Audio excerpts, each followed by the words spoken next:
ఇంకోసారి జై శ్రీరామ్, జై శ్రీరామ్, జై శ్రీరామ్. వెరీ గుడ్, చాలా గట్టిగా ఎనర్జీ చాలా ఉంది. సో ఇక్కడ ఈ గ్రామంలో ఈ స్కూల్ పిల్లల్ని, గ్రామ పెద్దల్ని, అట్లాగే ఇక్కడ టీచర్స్ ఎవరైతే ఉన్నారో టీచర్స్కి, నాకు మీతోటి మాట్లాడే ఒక గొప్ప అవకాశం ఇచ్చినటువంటి మీ అందరికీ హృదయపూర్వక ధన్యవాదాలు. సో అట్లాగే మా టీం శివాలి గారు, అట్లాగే శివాలి మేడం గారు. ఎందుకండి? ఓకే, ఇప్పుడు ఏంటంటే నాకైతే మీ ఊరు బాగా నచ్చింది, మేము ఇక్కడే ఉండిపోదాం అనుకుంటున్నాం. ఉండొచ్చా? ఉండొచ్చా? అంటే నా గురించి అంటే మేము ఒక 10-15 సంవత్సరాలు సిటీలోనే ఉండి ఇక్కడ ఈ వాతావరణము, ఈ చుట్టూ పొలాలు ఇవన్నీ చూస్తుంటే మనసు చాలా ప్రశాంతంగా ఉంది. ఈ 2 రోజులు కూడా చాలా హ్యాపీగా అనిపించింది. సో ఇక్కడైతే మాకు వెళ్ళబుద్ధి కావట్లా, కానీ రాత్రికి బస్సు బుక్ చేసుకున్నాం, వెళ్ళాల్సి వస్తుంది. కాబట్టి వెళ్ళే ముందే మిమ్మల్ని అందరూ కలిసే ఒక గొప్ప అవకాశం రావడం అయితే మేము చాలా సంతోషంగా భావిస్తున్నాము. అసలు మేము ఇక్కడికి ఎందుకు వచ్చాము, ఇక్కడ మేము ఏం చెప్పాలనుకుంటున్నాము అనే విషయంలోకి ఇప్పుడు మనం వెళ్దాం. ఓకేనా? ఇప్పుడు మన అందరికీ నేను చెప్పేది మీరు నాతో పాటు చెప్పండి. ఓకేనా? మాతృదేవో భవ, పితృదేవో భవ, ఆచార్య దేవో భవ. అంటే ఏంటి అంటే దీనికి అర్థం ఏంటో తెలుసా? మాతృదేవో భవ అంటే తల్లి, తండ్రి, గురువు, దైవం. ఓకేనా? మనం ఎవరికి ఫస్ట్ ఇంపార్టెంట్ ఇవ్వాలి? తల్లిదండ్రులకు కదా. తల్లిదండ్రులలో ఫస్ట్ ఎవరికి ఇవ్వాలి? తల్లికి ఇవ్వాలి. ఓకేనా? మిమ్మల్ని నవమసాలు మోసి కని పెంచి ఆ పురుటినప్పుడు భరాయించింది ఎవరు? మీకు అడుగుజాడలో అవసరమైంది ఎవరు? తండ్రి. సెకండ్ తండ్రి, తల్లి తర్వాత తండ్రి. ఓకేనా? మీకు విద్య నేర్పించింది ఎవరు? టీచర్ ఎవరు ఉన్నారు ఇక్కడ? టీచర్ ఎవరు? ఓకేనా? సరే, టీచర్ కదా. తల్లి, తండ్రి, గురువు. ఆ తర్వాత ఎవరు? 4th ప్లేస్ మనం ఎవరికి ఇవ్వాలి? దైవం. వెరీ గుడ్, సూపర్ చెప్పారు. ఓకేనా? చెప్పండి, కొట్టండి. Very good, very good. ఓకేనా? ఇది మనము ఖచ్చితంగా, ఎందుకు అంటే తల్లి తన బాధ్యత ఖచ్చితంగా నిర్వర్తించాలి, తండ్రి తన బాధ్యతను నిర్వర్తించాలి, గురువు తన బాధ్యతను నిర్వర్తించాలి. వీళ్ళ ముగ్గురిని మనం దాటుకున్న తర్వాతనే కదా మనకు ప్రపంచం ఏందో, దేవుడు ఏందో, దైవం ఏందో మనకు తెలిసేది. ఓకేనా?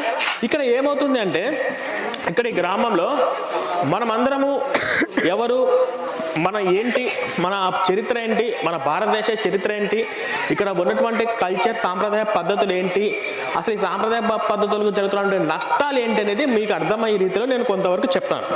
ఓకేనా? అంటే మేము వీటి మీద పోరాటం చేస్తుంటాము. దేవుడు ఎవరు? దేవుడికి ఎటువంటి గుణాలు ఉండాలి?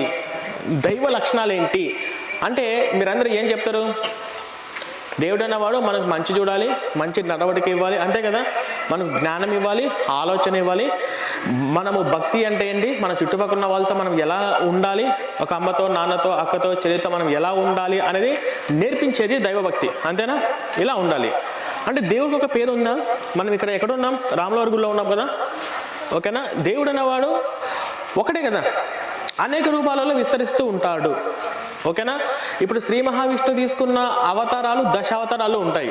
రామ అవతారం, కృష్ణ అవతారం, పూర్ణకుంభ అవతారము, నరసింహ అవతారము. ఓకేనా? ఇలా అనేక అవతారాల్లో వస్తుంటారు, అవునా కదా. అంటే ఏ దేవుడైనా ఏ పేరుతో పిలిచినా దేవుడు అన్నవాడు ఒక్కడే, అనేక రూపాలలో విస్తరిస్తూ ఉంటాడు. ఓకేనా? కానీ ఇప్పుడు రాముడికి కృష్ణుడికి ఏమైనా గొడవలు వస్తాయా? ఇప్పుడు మనం శ్రీరామనవమి జరుపుకుంటున్నాము. కృష్ణుడు వచ్చి అరే నా కృష్ణాష్టమి బాగా చేయరే అని చెప్పి కృష్ణుడు ఫీల్ అవుతాడా? అలా ఫీల్ అవుతాడా? దేవుడు అవుతాడా? కాదు. ఓకేనా? ఇప్పుడు ఏంటంటే ఇప్పుడు మన గ్రామంలోనే అన్నిటికన్నా ఒక పెద్ద సమస్య ఏంటంటే మత మార్పిడి అనేది జరుగుతుంది. మత మార్పిడి అనే అంశము మీలో ఎవరికైనా తెలుసా? పిల్లల్లో మీలో ఎవరికైనా తెలుసా? అంటే మత మార్పిడి అంటే ఏంటంటే ప్రలోభాలు పెట్టి మిమ్మల్ని తెలియని కొన్ని మాయ మాటలు చెప్పి ఇట్లా క్రైస్తవంలోకి మార్చడము, అంటే హిందువులుగా ఉన్న మిమ్మల్ని వేరే మతంలోకి మార్చడం. అలా ఏమైనా జరుగుతుందా మీ ఊరిలో? జరుగుతున్న సందర్భాలు ఉన్నాయి కదా. ఇక్కడ ఉన్న వాళ్ళలో కొంతమంది చర్చికి అయితే వెళ్తున్నారంట, వెళ్ళారు కదా. అది అంటే ఇక్కడ ఎందుకు అక్కడికి వెళ్తే ఏమవుతుంది అంటే, క్రైస్తవంలోకి వెళ్తే ఏమవుతుంది అంటే, ఇప్పుడు మీరు చక్కగా బొట్టు పెట్టుకున్నారమ్మా, బొట్టు ఉంది కదా, మీ ఇంటి బయట ముగ్గు ఉంది కదా, మీ గడపకి తోరణాలు ఉన్నాయా, మీ ఇంట్లో లక్ష్మీదేవిని పూజించుకుంటారు కదా. కానీ ఇక్కడ క్రైస్తవంలోకి వెళ్ళిన తర్వాత బొట్టు ఉంటుందా వాళ్ళకి? వాళ్ళ ఇంటి బయట ముగ్గు ఉంటుందా? వాళ్ళ ఇంట్లో దేవికి, వాళ్ళ ఇంట్లో హిందూ దేవులకి దీపం వెలిగించే పూజా కార్యక్రమాలు చేస్తారా? పోనీ క్రైస్తవులకి వెళ్ళిన తర్వాత వాళ్ళన్న ప్రసాదాలు తింటారా? మనం ఏమైనా ప్రసాదాలు ఇస్తే మన దేవుడి కాడికి వచ్చి దండం పెట్టుకుంటారా? అంటే ఇలాగా పిల్లల్లో ఉన్న మీకు మనుషులలో ఇలా మతాలు, ఈ క్రైస్తవం అనేది ఈ యేసు మతంలోకి వచ్చిన తర్వాత విడిపోవాల్సి వస్తుంది. అవునా కదా?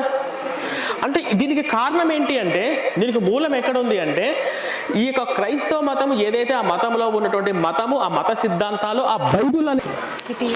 ఇప్పుడు ఈ పుస్తకం ఏంటంటే, ఈ పుస్తకం మీకు ఇస్తాను. తెలుగు చదివిన వాళ్ళు, పిల్లలు ప్రతి ఒక్కరు ఈ పుస్తకం ఒకసారి చదవండి. ఈ పుస్తకం ఏం చెప్తుందంటే, నేను నా గురించి చెప్పాలంటే నాది పూర్తి స్థాయి క్రైస్తవ జీవితమే. ఇప్పుడు నా వయసు 31, 32 రన్నింగ్. 27, 26 సంవత్సరాల వరకు నా జీవితం అంతా క్రైస్తవంలోనే ఉంది. క్రైస్తవంలో నాకు అసలు ఏం నేర్పారంటే మా పాస్టర్లు, వాళ్ళు హిందూ దేవుళ్ళు రాళ్ళు, వాళ్ళు హిందూ దేవుళ్ళు విగ్రహాలు, వాళ్ళ హిందూ దేవుళ్ళకి పెళ్ళిళ్ళైనవి, వాళ్ళ దేవుళ్ళు విభిచార వంశంలో పుట్టిన వాళ్ళు, వాళ్ళ దేవుళ్ళను పూజ చేస్తే నరకానికి వెళ్తారు, కాబట్టి మన దేవుడు నిజమైన దేవుడు అని చెప్పేసి ఇట్లాంటి విషయాన్ని నాకు నింపుతూనే ఉండేవాళ్ళు. అసలు ఎందుకు వాళ్ళు అలా మాట్లాడుతున్నారు, వాళ్ళు మాట్లాడడానికి గల కారణం ఏంటి అని చెప్పేసి నేను ఈ మతం ఏంటి, ఈ మత సిద్ధాంతాలు ఏంటి చెప్పి నేను బైబిల్ ఓపెన్ చేస్తే అర్థమైందంటే, వాళ్ళు అలా మాట్లాడడానికి వాళ్ళని అలా ప్రేరేపించిన సాహిత్యమే ఒకటి ఉంది, అది బైబిల్. సో ఇది బైబిల్ సమాజానికి కరెక్ట్ కాదు. ఉదాహరణకి వాళ్ళు ప్రసాదాలు తినట్లేదు అంటే అది వాళ్ళ తప్పు కాదు. విగ్రహాలకు అర్పించిన పలహారాలు మనం తీసుకోకూడదు అని బైబిల్ ఉంది. ఇప్పుడు మనం బొట్టు తీసేస్తున్నారు, ముగ్గు తొడిపేస్తుంటే వాళ్ళు తప్పు కాదు, వాళ్ళు మంచోలే. కాకపోతే అన్యుల వల్లే పోలి ఉండరాదు అని వాళ్ళని అలా ప్రేరేపించేస్తుంది అనమాట. అలా ప్రేరేపించి వాళ్ళు పట్టుకున్నటువంటి బైబిల్ అనేది మనుషుల మధ్య విభేదాలు సృష్టిస్తుంది. ఇందాక మీకు మాతృదేవోభావం చెప్పాను కదా, కానీ ఇందులో ఏముంటుందంటే ఫస్ట్ ఇంపార్టెంట్ దేవుడికే ఇవ్వాలంట. ఒకవేళ దేవుడి కోసము తల్లిని, తండ్రిని, గురువుని ద్వేషించండి, ద్వేషించిన వాడు నా శిష్యుడు అవుతాడు అంటాడు. ఇది కరెక్టా? నేను ఇప్పుడు లూకాసు వార్త 14:26 వచనంలో, నీ తల్లిని కానీ నీ తండ్రిని కానీ నీ ప్రాణ స్నేహితుడే కానీ మీరు ద్వేషించకపోతే వాడు నా శిష్యుడు కాడు అంటాడు. అరే ఇదేంద్రా ఇలా ఉంది అని చూస్తే, సో ఈ బైబుల్ కానీ, ఈ బైబుల్లో ఉన్నటువంటి వచనాలు కానీ, ఈ బైబుల్ నేర్పించే బోధనలు పాస్టర్లు ఎవరైతే ఉన్నారో వాళ్ళు చెప్పే బోధనలు సమాజానికి కరెక్ట్ కాదు. నేను తెలుసుకునేసరికి నాకు ఇంజనీరింగ్ అయిపోయింది. నేను బీటెక్ కంప్లీట్ అయిపోయేసరికి 25, 26 సంవత్సరాలు పట్టింది.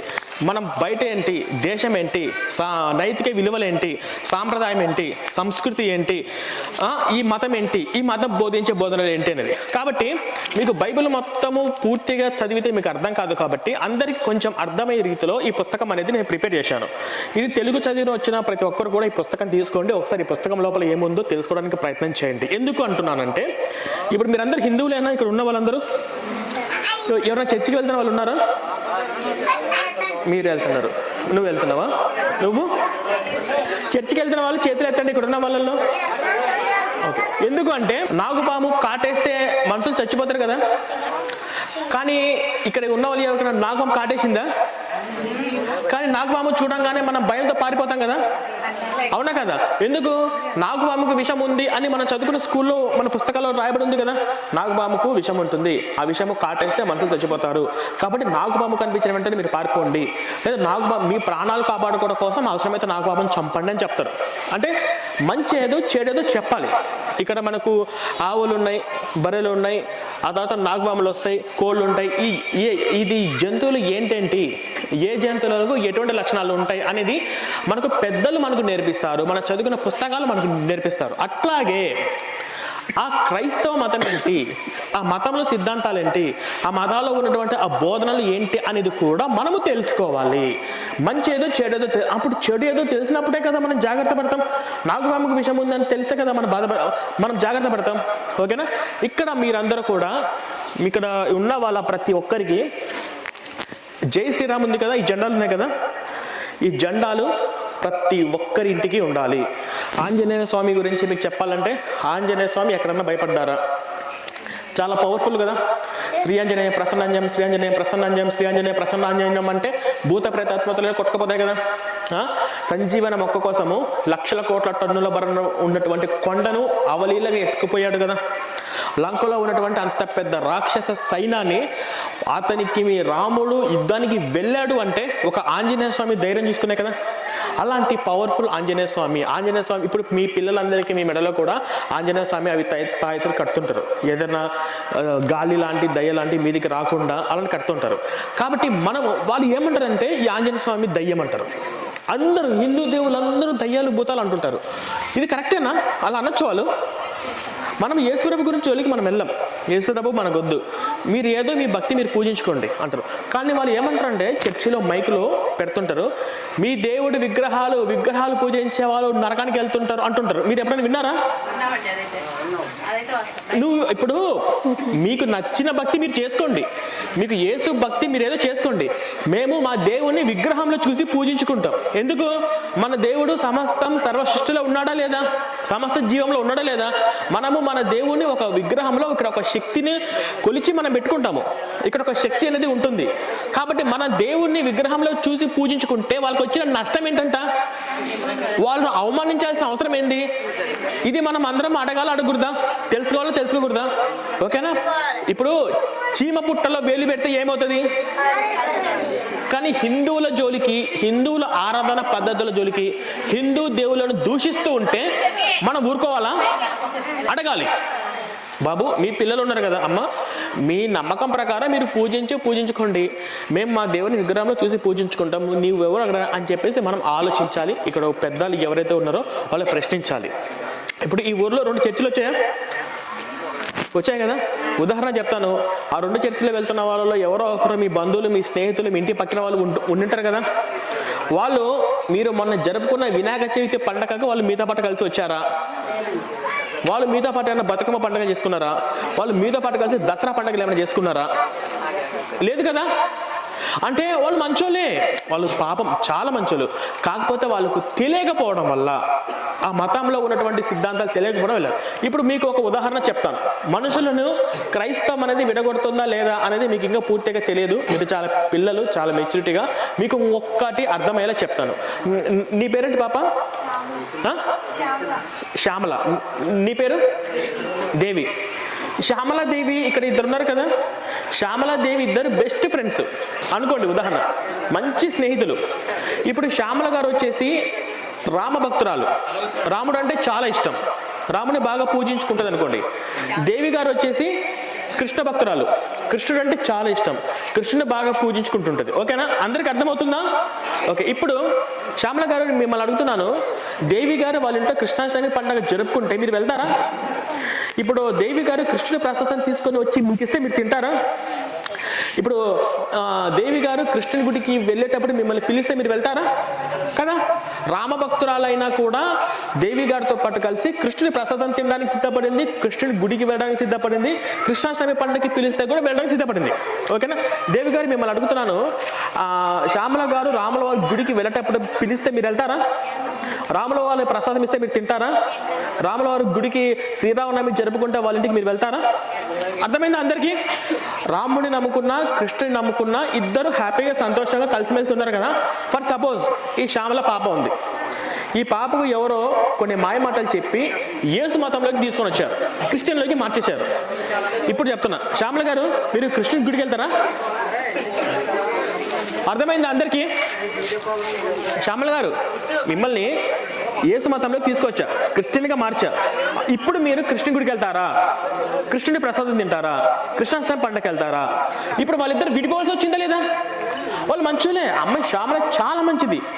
కానీ ఎప్పుడైతే ఈ క్రిస్టియన్లోకి వెళ్ళిందో, ఎప్పుడైతే యేసు మతంలోకి వెళ్ళిందో, ఆ యేసు మతము ఆ క్రిస్టియన్ మతంలో ఉన్న బేసిక్ లైన్స్, సిద్ధాంతాలు ఏవైతే పాటించడం మొదలుపెట్టిందో వాటికి ఇంపార్టెన్స్ ఇచ్చి ఫ్రెండ్స్ని కూడా దూరం చేసుకుంది. అవునా? ఇప్పుడు వాళ్ళిద్దరు కలిసిమెలిసి సంతోషంగా ఉండగలుగుతారా మతం మారితే? ఓకేనా? అంటే ఇక్కడ మనం గమనించాల్సింది ఏంటంటే, ఇదే విధంగా ఒక కుటుంబంలో 5 మంది అన్నాదమ్ములు, అమ్మ నాన్న అక్క చెల్లెలు ఉంటే ఇద్దరు మతం మారారనుకోండి, ఆ కుటుంబం హ్యాపీగా ఉంటుందా? కాబట్టి మనం ఇక్కడ గుర్తుపెట్టుకోవాల్సింది ఏంటి, ఈ మతము ఎలాంటి ప్రమాదము ముందే మనం తెలుసుకోవాలి. వాళ్ళు ఏం చెప్తారు వచ్చి పాస్టర్లు, మీకు రోగాలు ఉన్నాయి, రోగాలు పోవాలంటే మా చర్చికి అంటుంటారా? ఎప్పుడైనా విన్నారా? శ్యామల విన్నారా? మీరు ఈ పాప విన్నావు, ఓకేనా? ఇంకెవరు విన్నారా? మా యేసు మతంలోకి రండి, మా క్రిస్టియన్లోకి, మా చర్చికి వస్తే రోగాలు పోతాయి అంటుంటారు కదా. ఇప్పుడు పాస్టర్ గారికి హాస్పిటల్ తీసుకెళ్దాం, వాడు బీపీ షుగర్ లేకుండా 100% ఆరోగ్యంగా ఫిట్గా ఉన్నాడా? గ్యారంటీ ఇస్తాడా? వాడు హాస్పిటల్కి వెళ్తేనే సగం రోగాలను బయట పెడతాయి. అన్ని రోగాలు పెట్టుకొని మన రోగాలు తగ్గించడానికి మంది గడికి రావడం ఏంది? ఆలోచించలేదా? నిజంగా వీళ్ళ దేవుడు స్వస్థతలు చేయగలిగితే మొన్న కరోనా వైరస్లో సుమారు 1500 మంది పాస్టర్లు చచ్చిపోయారు. వీళ్ళది ఎలా ఉంటుందంటే, ఫర్ సపోజ్ కొంచెం ఆరోగ్యంగా బాగాలేదనుకోండి, ప్రార్థన చేసి నేను ప్రార్థన చేస్తాను, మీ ప్రేరాలు చేసి ప్రార్థన చేసి రోగం తగ్గిపోతుందని చెప్తారు. ఆ రోగం ముదిరి తీవ్ర స్థాయికి వచ్చి ప్రాణాలు కోల్పోయేటువంటి సంఘటనలు కూడా చాలా జరిగాయి. చాలా జాగ్రత్తగా గుర్తుపెట్టుకోండి. మీకు ఏ చిన్న ఆరోగ్యం, ఇప్పుడు అదే పాస్టర్ వాళ్ళ భార్య ఉన్నారనుకోండి, పాస్టర్ వాళ్ళ కూతురు ఉన్నారనుకోండి, వాళ్ళ కూతురికి ఆరోగ్యం బాగాలేకపోతే ఇంట్లోనే ప్రేరణ వేసుకొని ప్రార్థన చేస్తాడా, లేదా వెంటనే హాస్పిటల్కి తీసుకెళ్తాడా? చర్చికి వచ్చే వాళ్ళు ఎవరికన్నా ఆరోగ్యం బాగాలేకపోతే ప్రేరణ వేసి ప్రార్థన చేస్తాడా, లేదా హాస్పిటల్కి వెళ్ళామని సలహా ఇస్తాడా? అంటే వాళ్ళకి ఎవరికంటే ఇప్పుడు ఆ ప్రేరాల వల్ల ఒట్టి డబ్బా, ఇందులో ఏది లేదు అని పాస్టర్కి బాగా తెలుసు. పాస్టర్కి బాగా తెలిసే కదా వాళ్ళ కూతుర్ని హాస్పిటల్ జాయిన్ చేయించడానికి సిద్ధపడ్డాడు. కానీ ఎదుటి వాళ్ళకి నమ్మకాన్ని కలిగిస్తారు, ఆశ కలిగిస్తారు, భయాన్ని కలిగిస్తారు. ఆఖరికి వాళ్ళు రోగముదిరి ప్రాణాలు పోయినా కూడా ఈ పాస్టర్కి సంబంధం లేదు. ఎందుకు మారుస్తారు? మార్చాల్సిన అవసరం ఏంటి? మీరు సంపాదించే సంపాదనలో ఒక 10% పక్కన పెట్టండి అంటారు. మీరు వారం ఇచ్చే కానుకలు, మీరు బియ్యము పండించుకుంటే అందులో గుప్పెడి రైస్ తీసి వాడికి ఇవ్వాలి, ఓకేనా? ఇవన్నీ వాడికి లాభమా కాదా? సైకిల్ మీద వచ్చిన పాస్టరు ఇప్పుడు కారులో తిరుగుతున్నాడో తిరగట్లేదా? నిజం చెప్పండి. ఆ సంపాదన అంతా వాడు ఎక్కడి నుంచి వచ్చిందంటే, మీలాంటి అమాయకులు, బైబిల్ గురించి ఏమీ తెలియని వాళ్ళు, మీలాంటి వాళ్ళందరినీ కూడా టార్గెట్ చేయడానికి పాస్టర్ గారు మతం మార్చడానికి విదేశాల నుంచి లక్షల కోట్లు కుమ్మరించడానికి కూడా వాళ్ళకి బ్యాక్గ్రౌండ్ ఉంది. మీకు నిజం తెలియాలంటే ఇక్కడ చర్చి బాగా కట్టారా? పాలరాతి శిల్పంతో డిజైన్. రేపు క్రిస్మస్ వస్తే చూడండి, వాడు మొత్తం లైట్లు వేస్తాడు, స్టార్స్ కడతాడు, లోపలికి పోయిన తర్వాత క్రిస్మస్ ట్రీస్ అని చెప్పి లైట్లు చెప్పి మిమ్మల్ని ఎంతో ఆకర్షించే విధంగా పెడతాడు. ఇప్పుడు ఆ చర్చి కట్టడానికి ఆ స్థలము, ఆ కన్స్ట్రక్షన్, ఆ డిజైన్ మొత్తానికి మినిమం వాడికి 56 లక్షలు అయింటాయా? ఈ 56 లక్షలు పాస్టర్ జోబులోంచి ఇచ్చాడా? ఆలోచించండి, పాస్టర్ జోబులోంచి ఇచ్చాడా?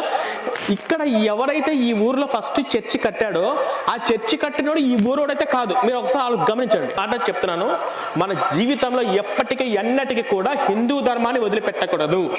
మనకు హిందూ ధర్మం కూడా మన కన్న తల్లి లాంటిది. కన్న తల్లి లాంటి హైందవ ధర్మాన్ని కూడా మనం ఎప్పుడు వదిలిపెట్టకూడదు.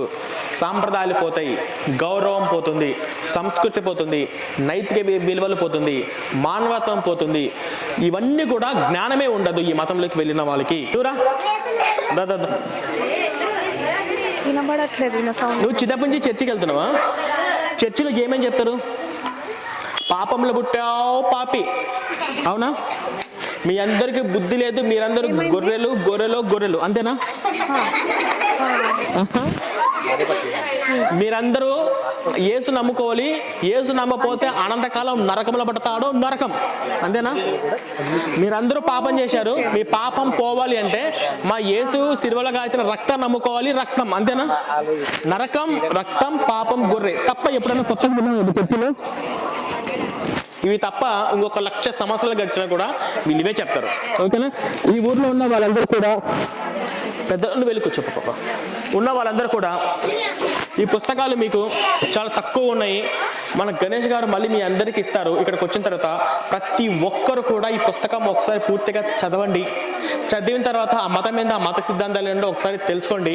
ఇక్కడ పెద్దలందరూ గుర్తుపెట్టుకోవాల్సింది ఏంటంటే, నేను మీకు ఒక ఉదాహరణ చెప్తాను. లాస్ట్ టైం పైన ఒక ఉదాహరణ చెప్తాను, ఓకేనా? ఇప్పుడు ఇంత 10 సంవత్సరాల పాప ఉందనుకోండి. 10 సంవత్సరాల పాప, ముస్లిం పాప. ఆ పాప మన గుడికాడికి వచ్చి బొట్టు పెట్టుకుని ప్రసాదం తిని ఇంటికి వెళ్ళారనుకో, ఆ ముస్లిం పాప వాళ్ళ పేరెంట్స్ దూరుకుంటారా కదా? ఇప్పుడు అదే 10 సంవత్సరాల క్రిస్టియన్ పాప గుడికాడికి వచ్చి బొట్టు పెట్టుకుని ప్రసాదం తిని ఇంటికి వెళ్ళింది అనుకో, ఆ క్రిస్టియన్ పాప వాళ్ళ పేరెంట్స్ దూరుకుంటారా? గుడికి ఎందుకు వెళ్ళాను, మన దేవుడు కాదు కదా అని అంటారు కదా. అదే హిందూ పాప చర్చికి వెళ్ళి వస్తే వాళ్ళ పాప పేరెంట్స్ ఏమైనా అంటారా? తప్పు, ఇంకా పెద్ద తప్పు. మీరు ఈ తప్పు చేశారు. పెద్ద తప్పు. మీరు ఏం చేస్తారో తెలుసా? చర్చికి పంపిస్తే ఏమవుతుంది? దేశానికి విరోధులుగా తయారవుతారు. టీచర్స్ కూడా గుర్తుపెట్టుకోండి. చర్చికి వెళ్తే ఏమవుతుంది? జాతీయత భావన పోతుంది, మానవత్వ విలువలు పోతుంది, సంస్కారం గౌరవం పోతుంది. ఓకేనా? ఇది మీరు అందరూ గుర్తుపెట్టుకోండి. అందరం ఒకసారి ఇంకా మనం ఎవరు కూడా హిందుత్వాన్ని వదిలిపెట్టరు కదా, జీవితాంతం మీరు గుర్తుపెట్టుకుంటారు కదా నేను చెప్పిన మాటలు. అట్లాగే ఈ పుస్తకాలు మీకు ఇస్తారు. ప్రతి ఒక్క ఇంటికి ఈ యొక్క జెండాను కానీ ఈ పుస్తకాలను కానీ సార్ మీకు ఇస్తారు. అందరూ కూడా తీసి పెట్టుకోండి. ఇంకా మీరు జీవితంలో ఎప్పటికీ ఎన్నటికీ ఎవ్వరు వచ్చినా కూడా చర్చికి రండి, మీకు రోగాలు తగ్గిపోతాయని అంటే అప్పుడు మీరు వింటారా? మీరు బైబిల్ క్వశ్చన్ చేస్తారు కదా, బైబిల్లో ఏం లేదు, బైబిల్లో మంచి విషయాలు ఏమున్నాయని చెప్పండి. వేమన పద్యాల కంటే గొప్పదా? ఆది కాండం నుంచి ప్రకటన గ్రంథం వరకు బైబిల్ మొత్తం అసలు మంచి విషయాలు ఏమున్నాయో చెప్పండి. వేమన పద్యాల కంటే గొప్పదా?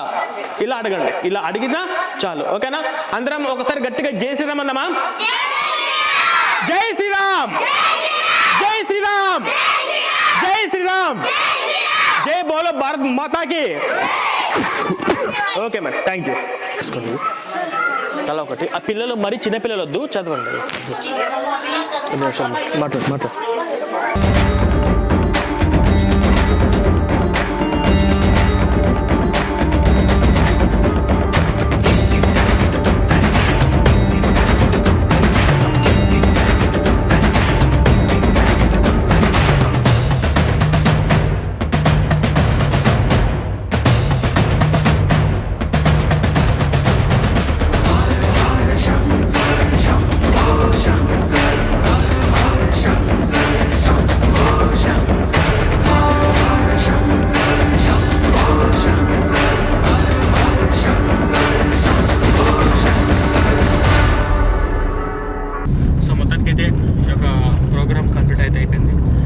హైదరాబాద్ వెళ్తున్నాము. నాకు పోయేటప్పుడు మాత్రం పిల్లలు చూస్తే నాకు చాలా సంతోషం అనిపించింది. గ్రేట్ ట్రీట్ ఇచ్చారు. సో మనతో పాటు శివలి గారు, మీకు ఎట్లా అనిపించింది ఈ జర్నీ? సో మంచిగా అనిపించింది ప్రవీణ్ గారు, నిజంగా చెప్పాలంటే.